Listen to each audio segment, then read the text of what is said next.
reporter, remember? I'm what? A reporter. Oh, well, yeah, but I mean, so I like to ask people questions, not answer them. You can ask me questions too. Okay. It's just a conversation. Okay. So maybe you can tell me who you are and what you do. So do you want my name? Whatever name you want to give, sure. I'm Julie Porter. I am a outreach worker with the Welcoming Streets Initiative in Guelph. That's my day job.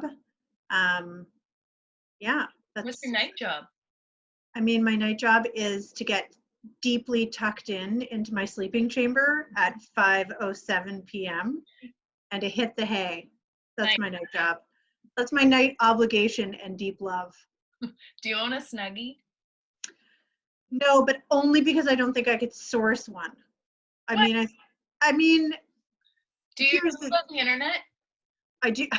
I know it is shocking, but I do go on the internet. I think the problem with the Snuggie is that once you're in there, it feels like, you know, the feeling like when you're in a sleeping bag too long, there's a feeling of bodily constriction that is almost untenable. That's how I feel a Snuggie would feel.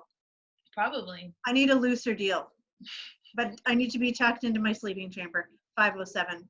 Well, thank you for being out of it at 7:33. Yeah, it's a stretch for me. So what is the Welcoming Streets Initiative?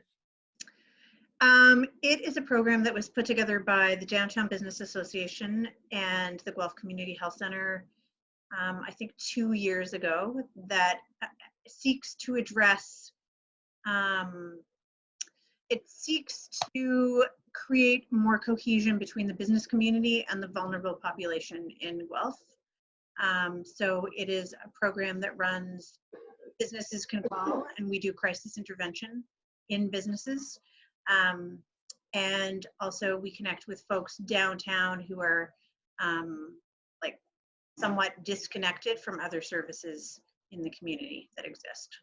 Right. So people who you may see in the downtown core who are experiencing the most obvious and the most present mental health and addiction would be folks that we work with. Right. And so you work with a lot of the same people over and over? Like you have a client base? Yeah, yes, very much so. And there's certain people that we meet with daily and just do like kind of like a impromptu de-escalation, like a check-in, see how people are, how to like keep shit status quo in the downtown. But also, I mean, the long-term picture for the program is, I hope, an idea of trying to teach, like try to do some stigma work with businesses so that people have a better understanding of who the people are that they share a couple of square kilometers with.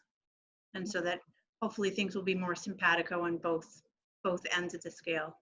That's cool. Yeah, it's awesome. I mean, it's like, in theory, it is a great idea.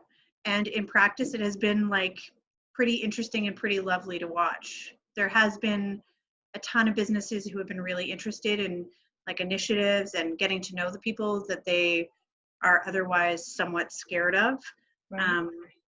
And yeah, it's a lovely program, I think. So you like it? I like it. You know. Sounds like yeah, it's a good gig. What's that? Sounds like easy work. I mean, it's pretty easy work because I get to hang out with people all day long, which is what I like. Every day is different, and like the people that I've met, both in the businesses and on the street, are lovely. Right. It's great. It's been great. Do you chart? Yes. Yeah, you do. That's yeah. Cool. Yep. So, every encounter.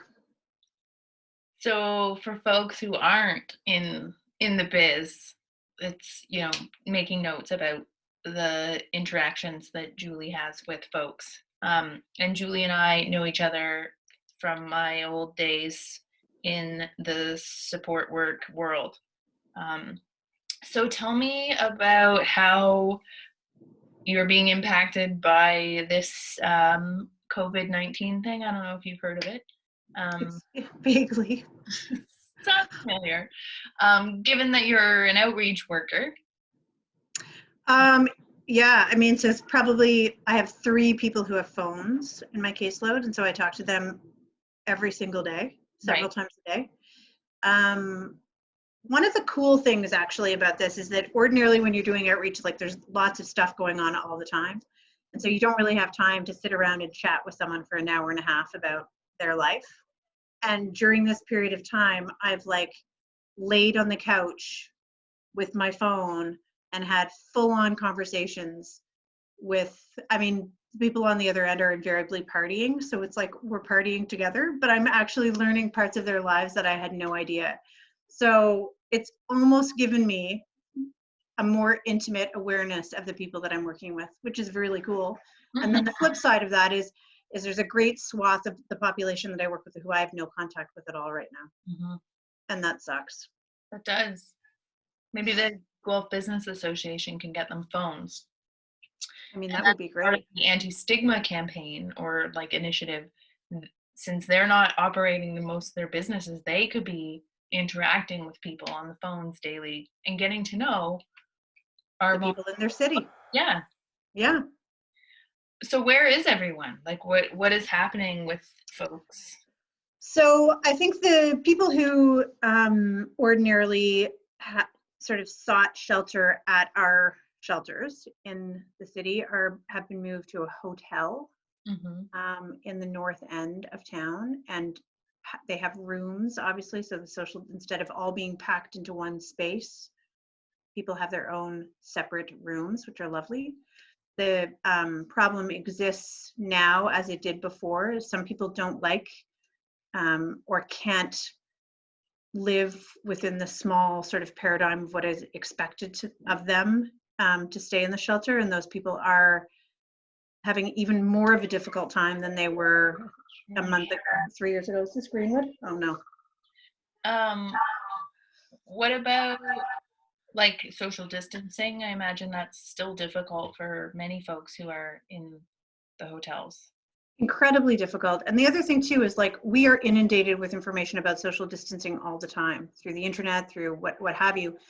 Most of the folks that I work with get their Wi-Fi in places like McDonald's, the library, the health center. Well, not the health center, but various places around town which are now closed.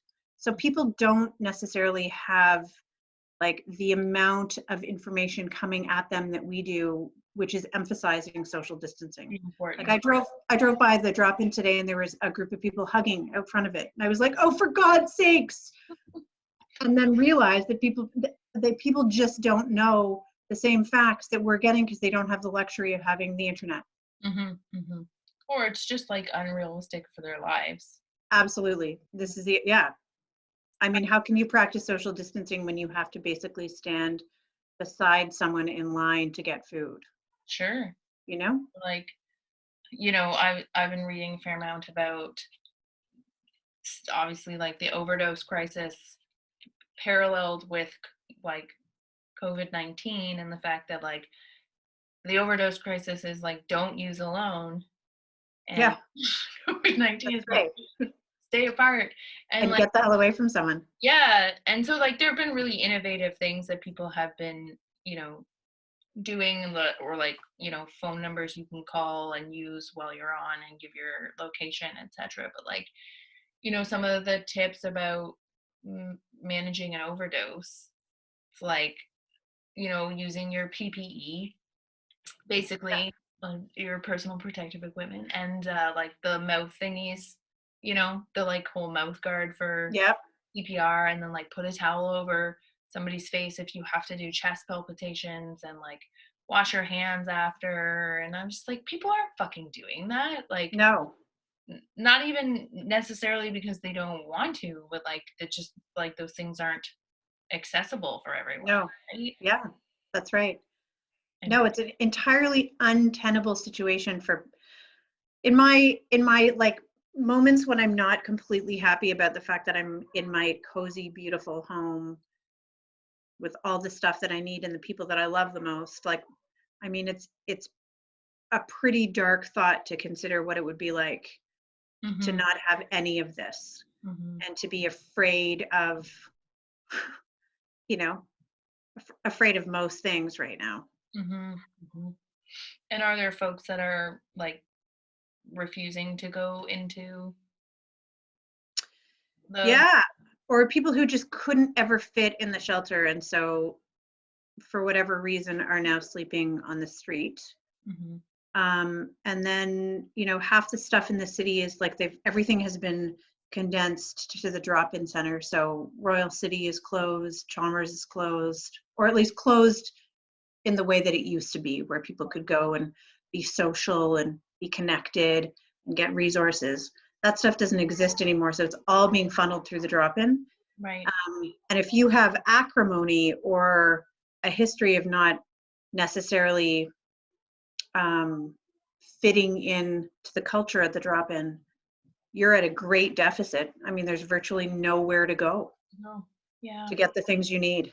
And how are they feeding people? Like, how do you feed people while adhering to social distancing and So I am not entirely sure. I think that that people who, I think it's a lineup, and I think that people are being fed meals. People are not coming inside to eat. It's all to go. right? Um, Again, like, where do you go? Yeah. Yeah. Is the problem. I And what mean, is like 90 Carden, where um which is a apartment building downtown, which houses a lot of vulnerable folks. Um, and I suspect people aren't maintaining social distancing there. no, no. I think your suspicions would probably be right. I mean, someone was telling me recently, just even like in terms of like everything is made more complicated and difficult in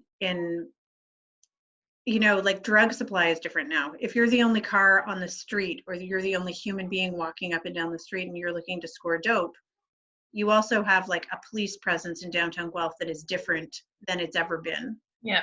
And you're the only human being down there. Hmm. You and the guy who you're either picking up from or selling to. Yeah. So like everything is more compounded and more mess Yeah. of a situation. Yeah. And I think that like I mean the drop-in staff have done an amazing job of doing that work and keeping stuff going there. But God, I mean, there are still people who fall through the. Hmm.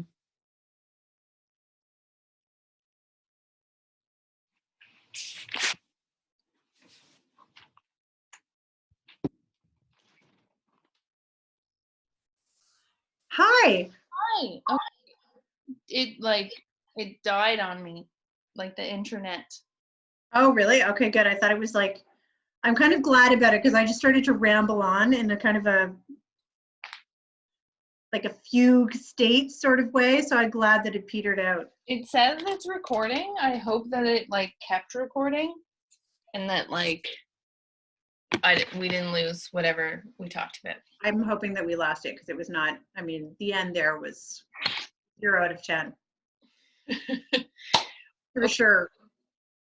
If it did, we're your name's Julie. You are an outreach worker downtown, and we're talking about how uh, vulnerable folks downtown are coping with the the virus and the like unrealistic expectations or solutions. Yeah. Yeah, another one was like, I mean, I get it, but it's like stockpile your drugs and like don't Yeah. take them all and like prepare for withdrawal if your dealer gets sick, which are all, real like great ideas, but like can't most folks can't do that. No, absolutely not. I mean, that's sort of like it's like the glamour drug users are stockpiling their drugs. It's like it all sounds very like, like I don't know, like breakfast at Tiffany's sort of thing. Like the folks that I know do not have they have $5. Like it's not, if they're lucky, it's not a it's Yeah. And a it's lot a of much people different situation. Like, I think about the beer stores not taking empties, right? Like, Yeah, how many people feed their alcohol addiction with that? Or yeah, people who are panhandling or whatever downtown, like, I'm sure that's affected. absolutely. I mean, have you been downtown? I drove down and there was like 3 people on the street. It looked so bleak. Yeah. Yeah. It's a zombie town. Yeah. Yeah, I don't know. I don't know. I mean, I do. It's interesting. It's the same folks. I think it's the same folks from last winter who are sleeping rough. Mhm. Um, and it's bothered me a bit because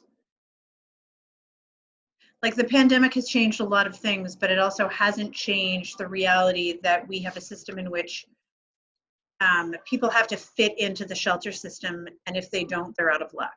Yeah. Mhm. And so now the same people who didn't fit into the shelter system last winter are now not fitting into the shelter system this winter, but with a global pandemic. Mhm. So it's, I mean, it's an exercise in frustration sometimes thinking about Mhm. all the many ways that we are not accommodating people who are super, super vulnerable. Mhm. Yep. But at the same time also being like, "Oh, we could have just housed people." Turns out. Yeah, that's right. That's right. Oh. Interesting, eh? I mean, it's also like the $2,000 that is being given for the emergency relief fund. Like, Mhm. you know, people on disability on maximum make what, $1,100 a month? Yeah. Yeah. And so it's interesting that we think that most human beings can't possibly live for under $2,000 a month unless you're on ODSP or social assistance, Mhm. in which case Yeah, you if you're on feasibly OPEC, can live for 600. yeah. You can find a room for rent for 350. Yeah, that's right. That's right. Yeah, all of the flaws and the hypocrisies that are sort of exist normally in terms of how we look at people who are living in poverty or vulnerable populations have come to light very much so during this period of time, right? Yep. Yeah, for sure. And in some ways, I think, like, in good ways, like, I'm, excuse me, hopeful that talking about this in a last interview, like, maybe a lot of these holes will have come to light and there will be some changes.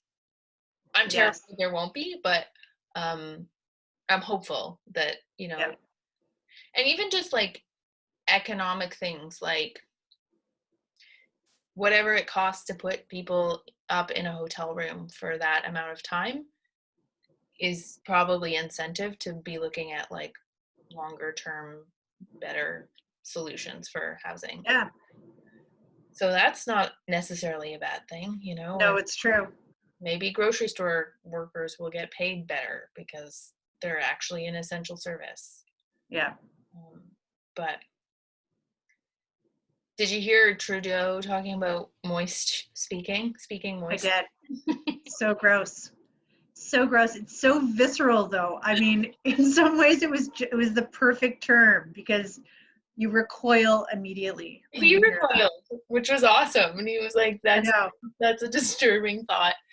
Yeah. Like his human moment. Yes, that's right.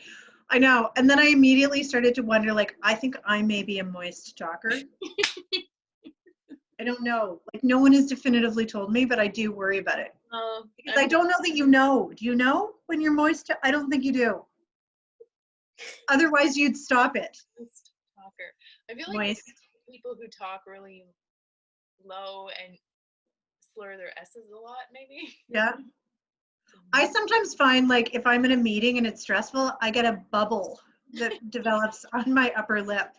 And it's only happened in the last couple of years. But I'll have to, like, actually pop it. And I don't know why. That's why I think I might be a moist talker. So it's best that I'm at home I think so. I'm sorry. talking on the phone. I can't come out. I'm a moist talker. That's just so true. I mean, that could be like, you could use, there's two so like seemingly benign ways that a person could get out of work right now. One is being a moist talker, and the other one is having no sense of smell. It immediately cancels you out from doing anything at all. That's It's fair. amazing. Yeah. Or maybe I'll try that. Yeah, why not? I So, was thinking I was thinking of a point that I hadn't even considered actually until there was one couple that I know who during this period of time don't want to be at the hotel because they can't be together.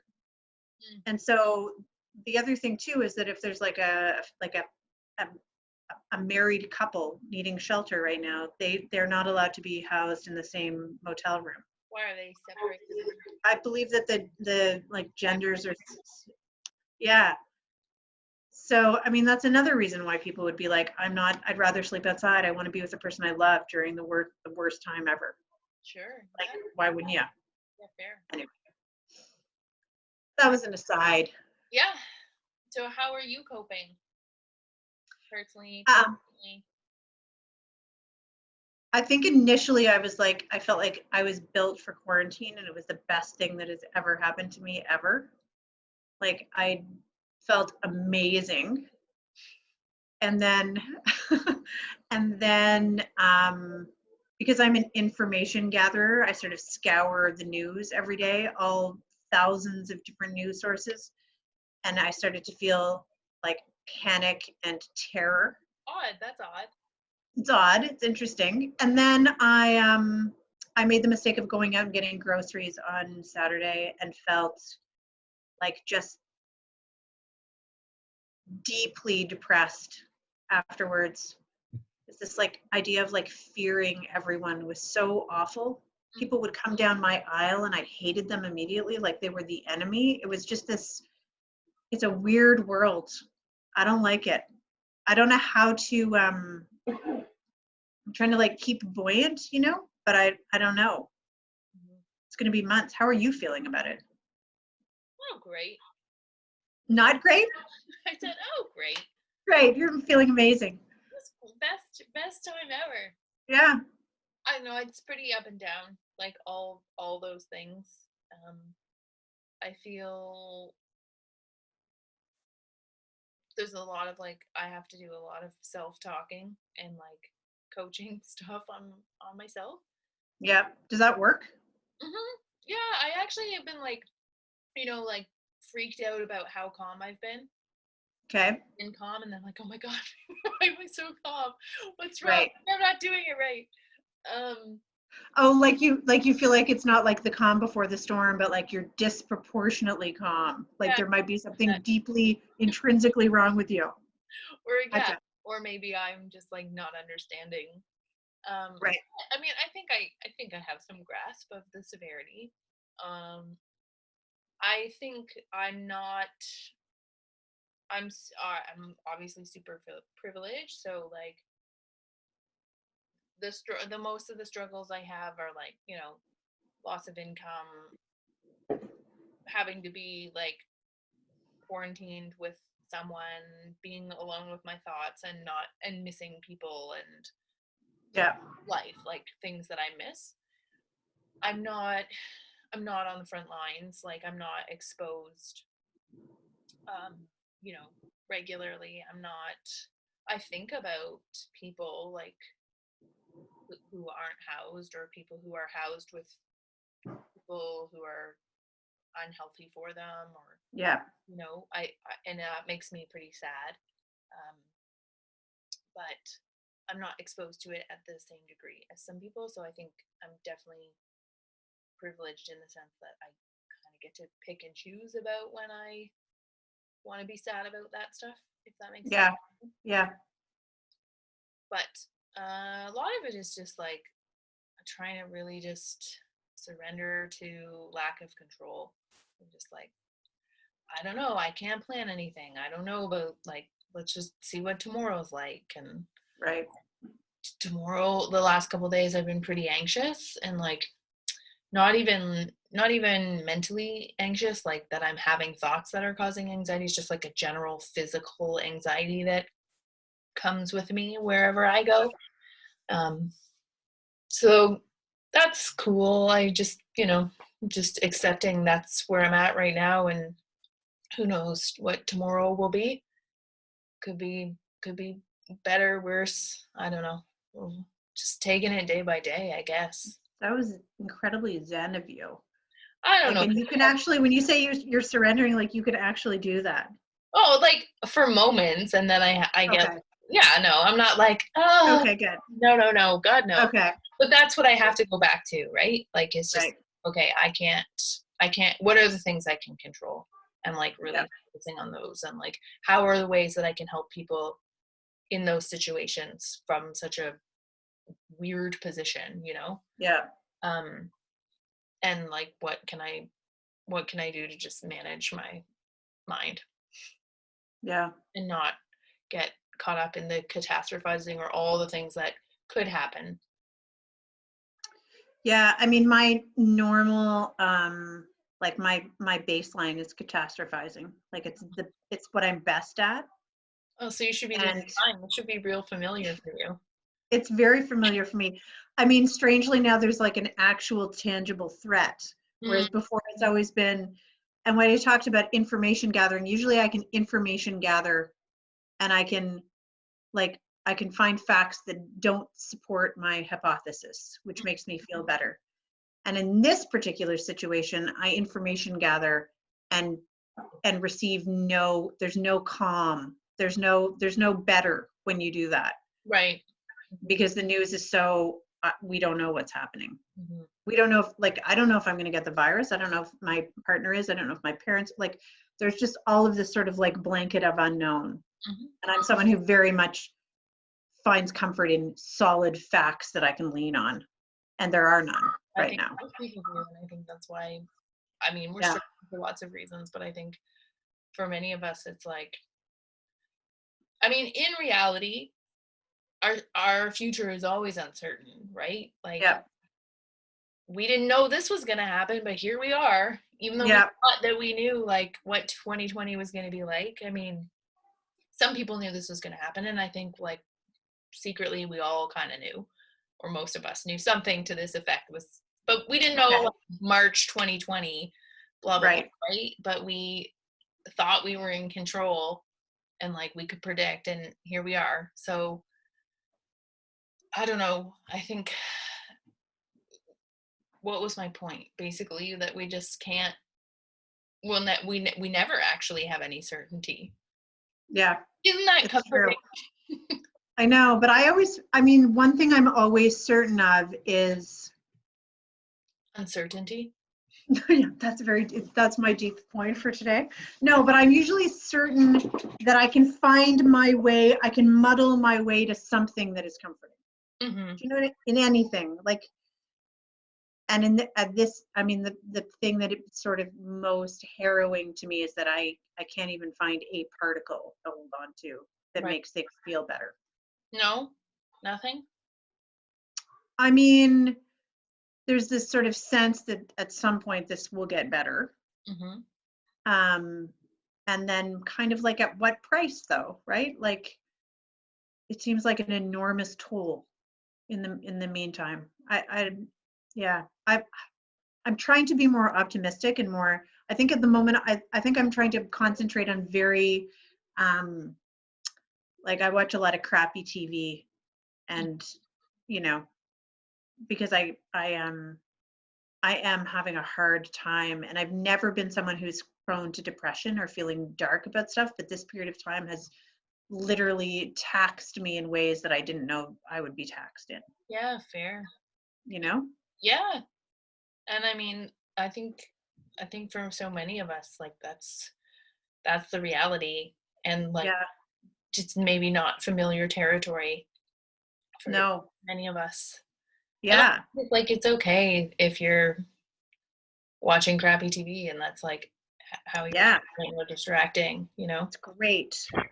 Yeah, I've whatever. always been an anxious person. I've never been a depressed person. So, I mean, for me, this idea of an omnipresent bleakness has been an interesting reality to live with. Mhm, mhm. Because usually that's not how my like mental health jam would go. I would go into catastrophizing and, you know, like anxiety, but it's just sort of a pallor. I wake up with a pallor in a way Yeah, that I've never experienced. yeah. It's wild. I was thinking about that Wild. yesterday. was like, man, it's a little bit like for me, I was like really sad. I think that was like at the base of it. And I was like, this is like exhausting in a like way different way than anxiety. Yeah, Like I'm just so but I'm just like so apathetic at this like I'm not because obviously that's what's causing it, but like I'm yeah, apathetic about like whatevs is like a very different place to be than to be like anxious and overthinking of everything, yeah, you know? yeah. A refreshing change. I know it's been quite a, it's like a renaissance period is how I like to think of it, you know? Yeah. Really deepens my breadth of human experience. Mhm. So that's great. That's been great. It does though. I mean, I don't want to silver lining it, but I do think it does, and I do think we will come out stronger in a lot of ways. I mean, if we're not dead, Sure. I that's mean, our, that's the thing. mhm, mhm, If mhm. we don't die, chances are we'll be great.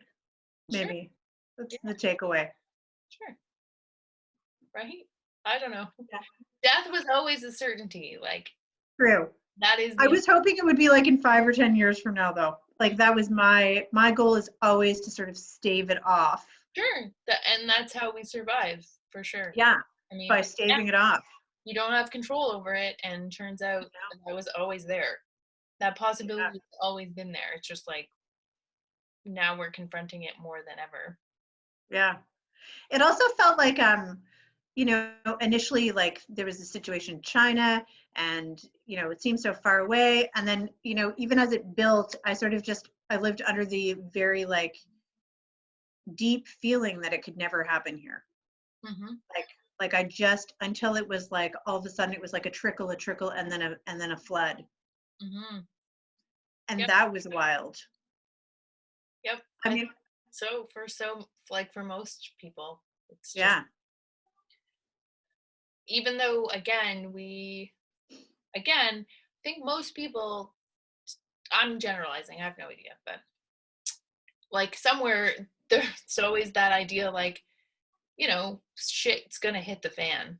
Like we Yeah. can't keep going at the rate that we're going, whether it's a pandemic or like a natural catastrophe like disaster that is of such proportions, like whatever. That's been there, but I think at the same time so many people have been like, it's not going to happen. Like it's not going to actually happen. It's not going to happen in my lifetime. It's not going to happen Yeah. here. That's stuff that happens like to other people in other places. Yeah. So it's Yeah, for the first time in my lifetime, something is actually happening here. mhm, Like it is a very interesting proposition mhm, to be like, holy shit, the threat that you always think is the other is mhm. actually this. Yeah, This is what I'm living right now. yeah. It's wild. It is. It is. It is.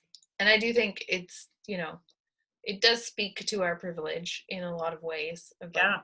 having to have confronted that, which is fine. I mean, we don't need to feel guilty about that. But it is like for some people, like they live with that threat, maybe not of a pandemic necessarily, but of serious illness Something. or family Yeah. dying or war or whatever, like all the time. Yeah.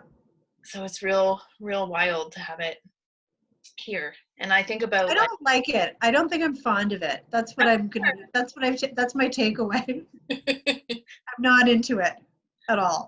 that's I fair. want it to fuck off. I would be I would be weirded out if you were like this. Yeah. If I was like, this is the best time ever. I love suspense. Hmm. I mean, Yeah. people fucking watch like Contagion's like the most watched movie right now. I I know. don't understand. I don't. Someone told me though that it made them feel better because in the end everything was okay in both of those situations, and so it was like actually like a feel good movie. And I was like, okay, fair. I don't know that I can do it though. I can't watch suspense movies in general, like at all. I watched again. I think it's called The Walk. It's like the Man on the Wire. Do you know the Man on the Wire? The doc. No. Okay, so there is a documentary which I would recommend, but it's this guy Pierre, maybe Philippe. Philippe Petit, who is French, and he's a Oh, tight walker. yeah, He yeah. walks between the World Trade Okay. Center buildings, and he like it's a a big thing, obviously, and like highly illegal and highly dangerous. And anyway, there's a now a newer movie, which is probably from like 5 years ago with what's his name, Joseph Gordon, Joseph Oh, Gordon Levitt. Levitt. I'm like, it's not Gordon Levitt. Okay. Is it Joseph Gordon? That's a terrible name. I don't know. Maybe Joseph Gordon. he has two Awful. names, like two something Levitt. Yeah, what the hell is it? Okay, anyway. Anyway, but all my point was like I was so tense during that movie. It's not even like suspenseful. It's not a thriller. It's not like things are jumping out, and I had to like Right. pause it probably 8 times and like take a time out because I was like, I can't handle the suspense of this. It's too much. No, it's too much. I absolutely can understand that. There was a guy, I think his name is Dean Potter, but he was he was like a free climber. Is that what they're called? Where they climb huge. He was one of the most, I guess, prolific free climbers. And he also started like fastening wings on his body and then jumping off huge cliffs to his ultimate demise. Like he died. God. But there's a lot of footage of him just like, and I think stringing up lines over monstrous mountain ranges and then walking over them. And I would watch them and I'd actually like clench my sphincter because the pain and terror was so, I couldn't handle it. It was awful. It was like a mind clenchingly, like sweats pouring off me. Huh. Thinking, is he gonna die here? And then he did die later. We can think about that. Be like, well, it's not that bad. It's not that bad. I mean, they did volunteer to do that though. That's the difference. That is. But their chances of dying are much higher. Are they? I think your chance of falling off of a tightrope, I mean, mine are. walking, are probably pretty high. Even if you're like skilled at it. Those free fall jumps, where people like jump off a building and then they have a parachute. It's not it's like one in a, I'm making this up, but it's low. It's like 1 in 100 people or something die. Like your chances are high. Like they're in a suit that looks like a flying squirrel. Is that the same one? Oh, they jump off a building, like a really high building or mountain cliff, and then they pull a parachute. But like the time to pull that is so short, and they free fall. Right. Got to get it pulled in time, and it's got to do its all its stuff. But people do it, and that's. I mean, but like coupled in they're probably euphoric. Oh, I'm sure. Yeah, I'm sure. They're euphoric, and then they die. They smash to the ground into a million pieces. As opposed to us here, who are just like sitting on the couch, wondering whether or not the bra that we ordered from La Senza is going to give us COVID. Feels like a different thing. Is that what you're worrying about? Well, occasionally. I've been doing some vague online shopping. Mm-hmm. Are you still there? Yep. Can you hear me? Uh-oh. Olive, are you there? I'm here. Can you hear me? Hello. Oh, I can hear you. Hello? Hello, hello? Oh, dear. Julie! I'm here.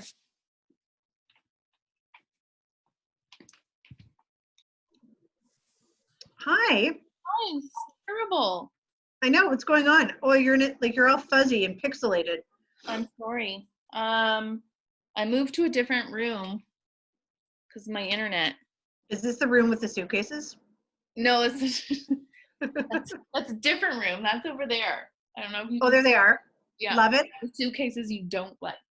Well, it's not even it's that I had to make a decision. So, and I was like, do I like them? I mean, I'm veering towards no, I'll just go with that. Was I the only one who voted no? No. Lots of people didn't like it. I mean, more people liked it than didn't. So there's, I mean, I think I like them. There's aspects I don't like. Are but they 3 separate units or are they 1 unit together? Like, is it a faux suitcase stack? no, they're real suitcases with Okay, shit in good. them. Yeah, yeah. Good, good. I had to check. No, that I need to put somewhere. So we've had them in different places. And I was like, oh, I'll try this. Yeah, we'll see. We'll try it out. I'm trying out some stuff. So part of uh isolating is, well, spring cleaning was already on the agenda. It's just easier to do it now. What else are you gonna do? Like, is that a rhetorical question or No, no, like what are your COVID-19 plans? oh, I mean, it's funny because like my life, it's not that my life hasn't changed, but like I don't have that much extra time. Like I'm still working my muggle job the same amount of hours, and I'm not performing and I'm not teaching, but I'm still trying to run a business and like pivot it in terms of like, you know, focusing more on the coaching that I'm doing. I still have coaching clients. Like I'm still trying to offer online content and stuff. And I feel like Yeah, very much drawn to trying to like create stuff that helps people and to just create content. And so it doesn't like end up being that much more free time. Like I'm not seeing people as much socially, but I'm still on like virtual meetings fairly often, and yeah, I'm not going to medical appointments, which has freed up some time, and like the actual time I'm like not driving like two things, like, right. but otherwise it's kind of the same thing. So I'm just like trying to do yoga every day, trying to get out for a walk every day. I'm trying to read and meditate and stick to some type of routine. You're not like learning Mandarin or No, but that's like what I discovering mean. No, no. I'd love to be like, I don't, not again, I don't think that like people need to be doing those things. It's just like I'm like slightly partly jealous of folks who have like their entire day open, because like there's Same. lots of things I would love to be doing that I just Yeah. have the time to be. I sort of thought, I guess because I've never worked at home, I sort of like pictured myself waking up at 6 and like having maybe a marathon, getting some marathon miles in, and then doing some Sure. meditation, and then working on my Mandarin, and Sure. then writing a chapter of my book, and then like maybe, doing my work. And I just felt like I was going to be more productive than a human being has ever seen. And then I find myself I lie down on the couch to work. That's what Mhm. I'm doing. Sure.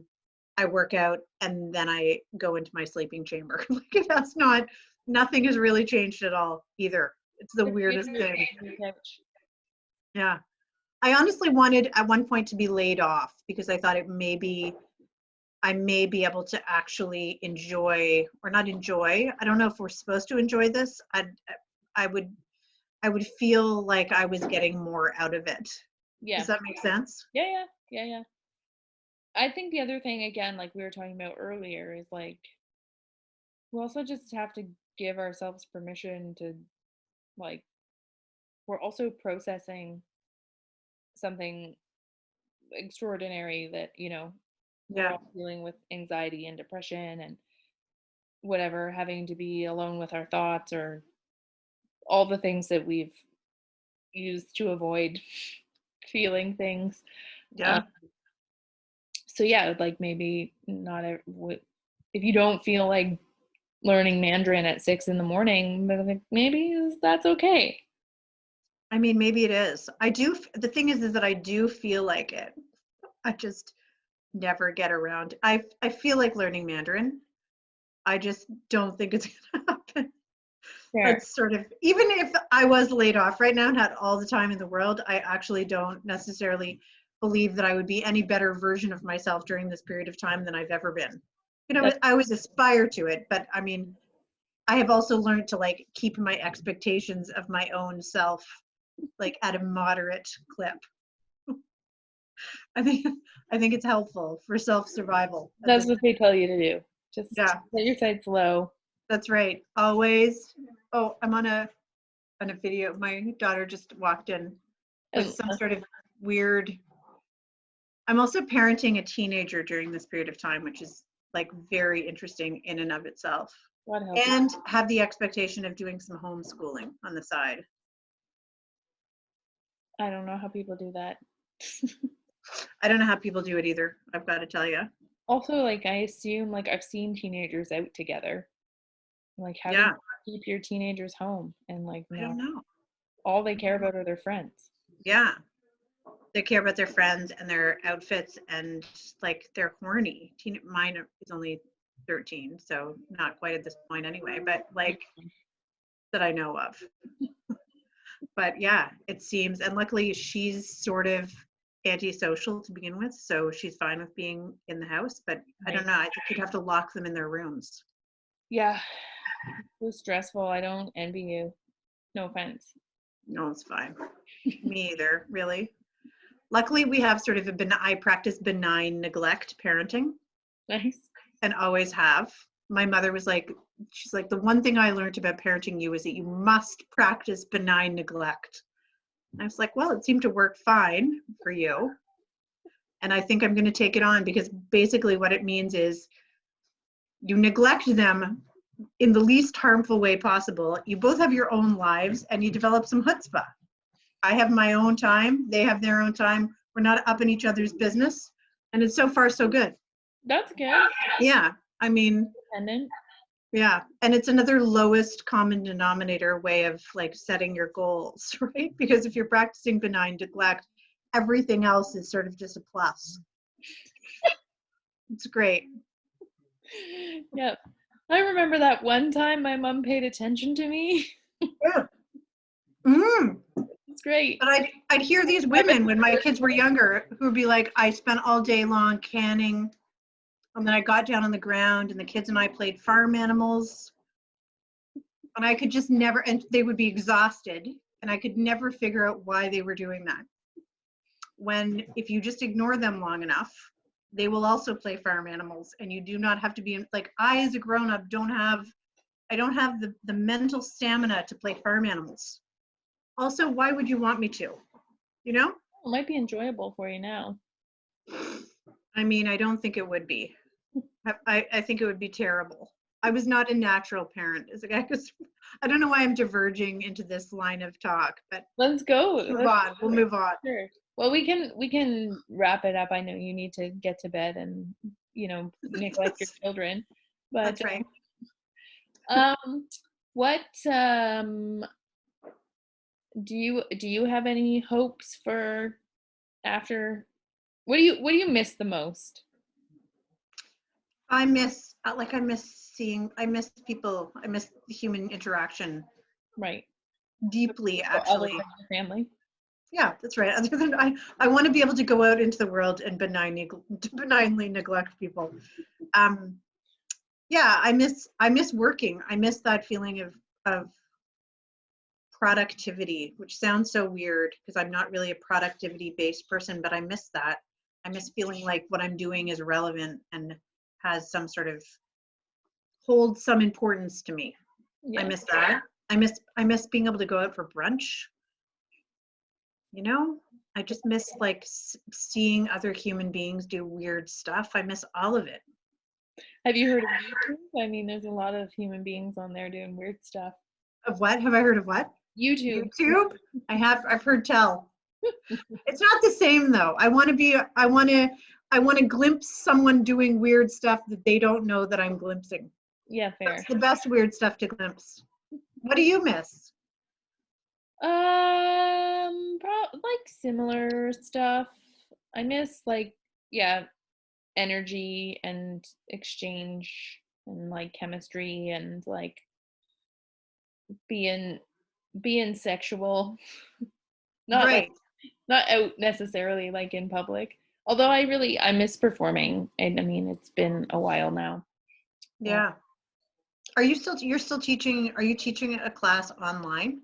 yeah, I'm teaching like a burlesque fitness class, so it's like a dance class, but it's not hard. Like it's not, the moves aren't particularly complicated, or like they repeat over and over. So it's like really just about practicing and getting it in your body and having fun and getting a workout and feeling sexy. So That's awesome. I mean, but it must be weird when you're doing it by yourself into a, oh my God, I just moistly talked. I just felt, I did, I knew it. I knew knew I you was were a a moist moist talker. talker. You're a moist Damn it. talker. Good thing Um, you're home and there's this computer between us. yeah, I know. Can you imagine? You would have had COVID for sure, covered in it. It must be weird to like teach a class into a screen. Yeah, it is less. Yeah, it's not as fun as No. like in person. Also because um like I've finished the class that I was running that people had signed up for, and those folks had been doing it with me for a bit, so some of them had their screens on, which was like really nice. Yep. I also ran a couple free ones, and most people don't have their screen on. So it's just like Oh shit. you're just like talking to yourself. Into, and you say you can't even gauge how it's going No, because no, there's no one to mirror anything back. no. So weird. I'm like, tell me, like, if the sound's okay and how that was. And I've never heard anything, so I'm just gonna assume it was fine. Like, You just keep going. yep, that's Yeah, that's terrible. I'm kind of used to talking to myself, so Well, that's fair. it's not but yeah, it's not the same. And like No. that's what I mean, like that energy and like feeling feeling good, being out, Yeah. all that. Feeling alive and vital Hmm. and like part of something. Yeah, yeah, for sure. Miss that. God damn it. What's the first thing you're gonna do when the stuff is lifted? Well, I've been thinking about this and I've been thinking about it in the context of like, when spring first comes Hmm. and someone calls you up and they're like, let's get a blanket and go just to the lake. And you end up going to the lake on the blanket and it's kind of cold, but you're doing it because spring has come and you feel like you have to. Like there's this sort of like obligation almost. And so I'm worried about what happens when like, what if it's not fantastic? Right. Oh yeah. Like, what if it's like being at the lake in April on a blanket? Maybe it's just like valuable and fantastic for the sense that you're doing it because it's April and you can be on a blanket. Yeah. It doesn't feel amazing. You're like the fact that you're doing it is exciting. Well, and then maybe just like in that whole idea, like just to like embrace the banal as being extraordinary, right? Like going to, I mean, that's going to be fantastic, whatever it is, I Yeah, I guess. think just like going to a store and not being Yeah. scared of everyone. Yeah. Not seeing everyone immediately as a vector of death. Hmm. Though I That would be good. suspect that even though when the sort of like distancing measures are lifted, or like I don't think they're just going to be like, okay, back, everything's Yeah. normal, right? It'll be slow, and I think it'll probably be a long time before people are feeling comfortable around Yeah. each other and strangers and stuff. I mean, I also hug people. Like that's how I greet them. So like when will it be that we can hug people again? That is and are we even going to want to? Yeah, I know, right? Is it going to be something that people are just automatically, I don't know. Hmm. Yeah, I'm gonna be curious if there's like studies of children in this time and like Yeah. how this affected them and their like, yeah, their Yeah. in many ways, but yeah, physical touch and germs and Yeah. all that stuff. Interesting, eh? Hmm. Hmm. Well, So, what is the one piece of advice if you could go back a year and give current you some advice? What would it be? oh my God, that's so tough. I mean, maybe I would tell myself that it's always a good idea to pay the hydro bill. That would be like, I mean, at a certain point, you're going to want to have some money in the bank, and then, when people talk about emergencies happening and like saving for a rainy day, Hmm. sometimes the rainy day comes. So don't buy the shoes. Right. Pay the hydro bill. That may be, I mean, that's probably my most prescient takeaway, is that I need to learn how to be a grown up. At like 45 years of age, I think that it's time for me to try to maybe behave like, tomorrow might be different than today. Sure. That's the takeaway, but also to not be a grown up and still have some joy and hope about life. Yeah. I mean, that has never been my problem. Good. So now I'm like, the chickens have come home to roost. And I was like, oh, this is what people were talking about. I get it now. So, maybe Fair. I'd be like, smarten up. Porters, smarten up. You need to smarten up here. That's what I would like to say to myself. you know? And like, when you're sitting like on a bus surrounded by 900 people, just breathe in really deeply and love it, because it's not going to happen again for a really long time. When the person on the bus is farting, Yeah, breathe that in. breathe it in. Just live it. Remember that. You're Remember going to miss it. bus farts. Well, on that note, I'll let you go back to your Back to my chamber. yeah. All right. So, I'm gonna stop recording and then you and I can say goodbye. But so Okay.